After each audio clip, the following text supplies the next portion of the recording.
Assalamualaikum warahmatullahi wabarakatuh. Hai para pencinta catur dan para caturmania, selamat datang kembali di Legenda Catur Dunia. Sambil menunggu turnamen Tata Steel yang dimulai tanggal 15 besok, kita akan coba lihat permainan yang dimainkan oleh beberapa pesertanya. Kali ini kita akan ulas permainan Daniil Dubov versus Andrei Esipenko yang mewakili Rusia di turnamen ini. Sebetulnya komposisi utama peserta Tata Steel adalah perwakilan dari pecatur muda dan pecatur senior, di mana Andrei Esipenko ini salah satu yang mewakili pecatur muda selain Alireza Firoza. Dan memang cukup muda kawan, masih berusia 18 tahun dengan elo rating 2686 yang menempati ranking ke-49 dunia. Di permainan ini, Esipenko dan Daniil Dubov bertemu di babak pertama pada turnamen Russian Championship Super Final atau kejuaraan nasional Rusia di Moskow bulan Desember 2020 yang lalu. Daniil Dubov di sini memegang putih mengawali permainan dengan pion D4, dibalas Esipenko kuda F6, pion C4, pion E6, kuda F3, dan pion D5. Queen's Gambit decline atau gambit menteri ditolak. Daniil Dubov melanjutkan dengan pion G3 mentransposisi permainan ke Catalan opening. Ide utamanya adalah Viajento gajah di petak G2. Dan Esipenko membalasnya dengan gajah ke E7, bermain dengan variasi Catalan tertutup. Apa yang dimaksud Catalan tertutup atau Catalan terbuka kawan-kawan? Di posisi ini, apabila hitam melanjutkan dengan pion D pukul pion C4, ini adalah variasi terbuka. Hitam pukul pion untuk mendapatkan keuntungan pion tapi membuka diagonal penting bagi gajah putih ke depannya. Dan jika di posisi ini, hitam membuat langkah selain pion pukul pion, permainan akan menjadi Catalan tertutup. Jadi di posisi ini kawan-kawan, Esipenko memilih variasi tertutup dengan gajah ke E7. Daniil Dubov melanjutkan Viajento gajah G2, Esipenko rokade pendek, dan menteri putih ke C2 untuk membackup pion C4-nya apabila hitam melanjutkan pion pukul pion. Esipenko melangkahkan pion C5 langsung menantang pion pusat hitam. Pion D pukul pion C5 dan pion D4. Esipenko menunda untuk pukul balik pion putih ini, memainkan atau mendorong pion D4 untuk mendapatkan kontrol pada peta C3 serta peta E3.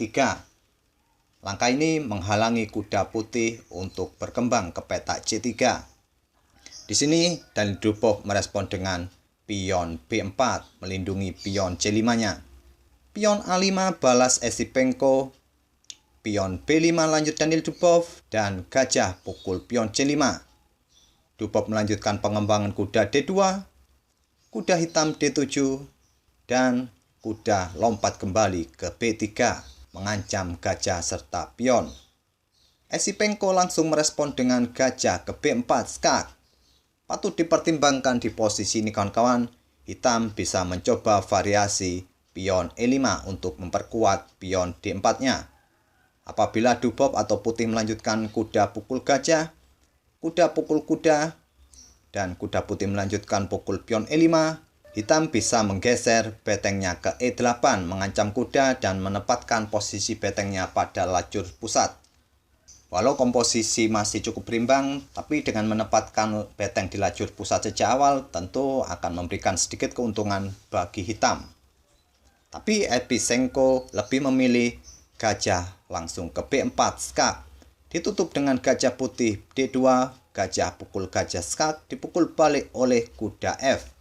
Tidak memukulnya menggunakan kuda B karena Daniil Dubov ingin langsung membuka diagonal petak terang bagi gajahnya ini. Permainan dilanjutkan oleh Esipenko, pion A4 mengancam kuda, kuda pukul pion D4, dan pion E5 lanjut Esipenko mengancam kuda, kuda lompat ke F5, dan kuda hitam lompat kembali ke C5 membuka diagonal petak terangnya bagi gajah untuk memberikan tekanan pada kuda putih.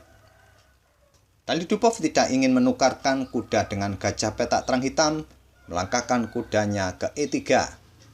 Esipenko terus mendorong pionnya ke E4, Akhirnya Dubov melakukan rokade di langkah ke-17-nya. Padahal di posisi ini kawan-kawan, putih mempunyai kesempatan untuk mendapatkan pion gratis hitam. Setelah kuda pukul kuda, dipukul balik oleh gajah, mengancam pion yang ada di petak H7, kuda hitam pukul gajah putih, menteri pukul balik. Tapi setelah menteri ke petak A5 skak, putih akan kehilangan kesempatan rokadenya. Oleh karena itu, di posisi ini, Daniil Dubov lebih memilih mengamankan rajanya terlebih dahulu.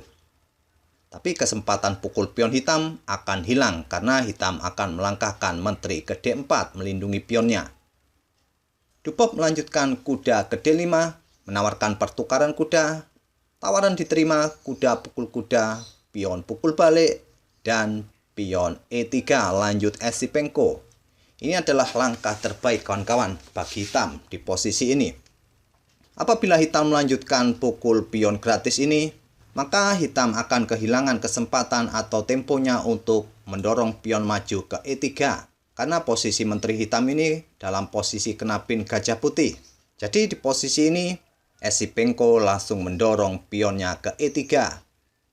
Dubov melangkahkan kudanya ke C4 menghindari ancaman dari pion. Pion pukul pion skak, raja ke H1.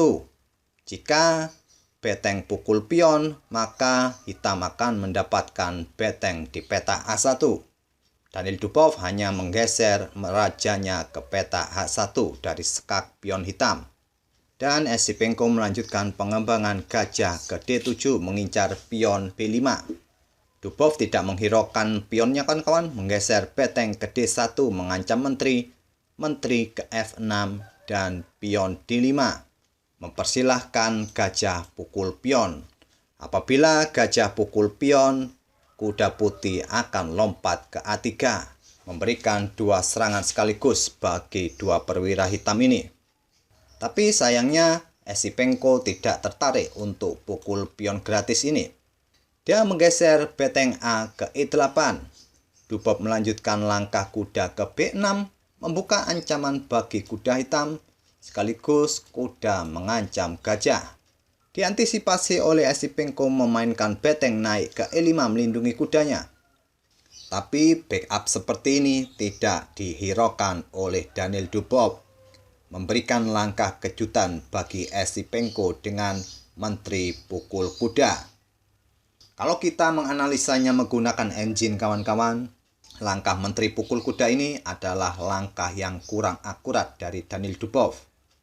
Tapi walaupun begitu, di langkah-langkah berikutnya, engine pun masih menempatkan posisi putih dalam posisi unggul. Walaupun Esipenko menerima pengorbanan menteri beteng pukul menteri, Daniil Dubov melanjutkan langkahnya kuda pukul gajah, menggarpu kedua beteng hitam serta menteri. Menteri pun menghindar ke G5, kuda pukul beteng F8, raja pukul kuda, dan pion D7. Satu langkah lagi kawan-kawan, pion akan promosi menteri, dihadang oleh menteri hitam di D8. Beteng putih pukul pion F2, dan beteng hitam ke C7, memberikan ancaman pada pion D7, di backup oleh gajah di H3, dan pion G6, berencana untuk memblokade diagonal petak terang bagi gajah putih. Dihadang oleh beteng putih di F6.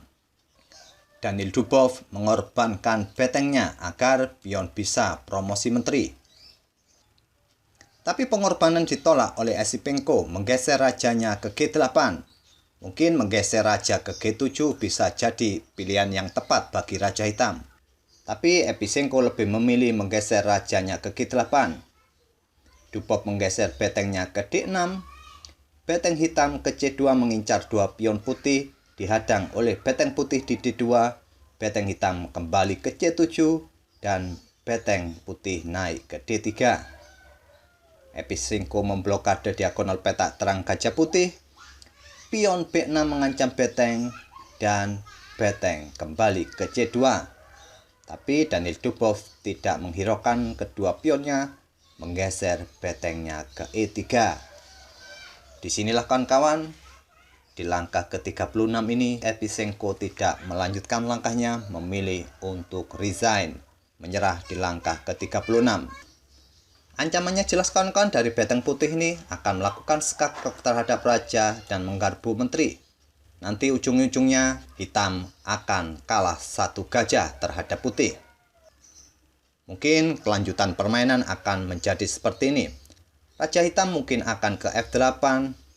Putih mungkin tidak terburu-buru untuk melakukan skak. Terlebih dahulu melangkahkan gajahnya ke G2, mengincar pion B7. Beteng hitam ke B2. Gajah pukul pion, beteng pukul pion, dan gajah mundur ke F3, pion A3 lanjut hitam, beteng putih ke E8 skak, menteri pukul beteng, pion pukul menteri hitam, promosi menteri skak, raja pukul menteri.